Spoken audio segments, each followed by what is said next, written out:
Here's another video of the Diehl Hatbox fan. I got a new set screw right there. It was missing one, like no big deal.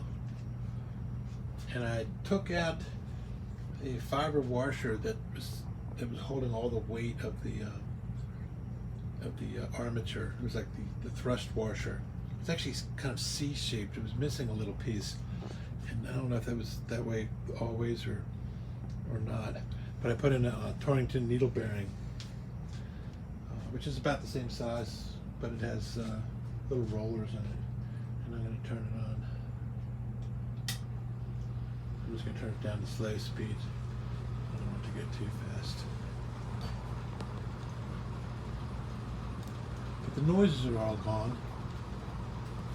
You can see there's a small shake, but the blades are twisted and out of balance.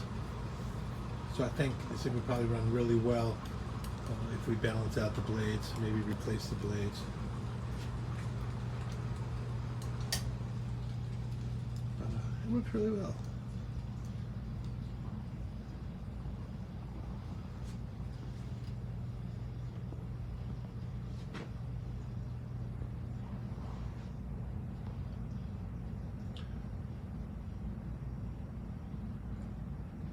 Also, the set screws that adjust the angle of the blades, even though each blade iron has a flat in it, there's still some adjustment before you really tighten the screw down. So getting the angles of each blade the same will help what appears to be a balance issue. This one's kind of warped. It has a real good crack in it. And anyway, there it is. Pretty nice fan.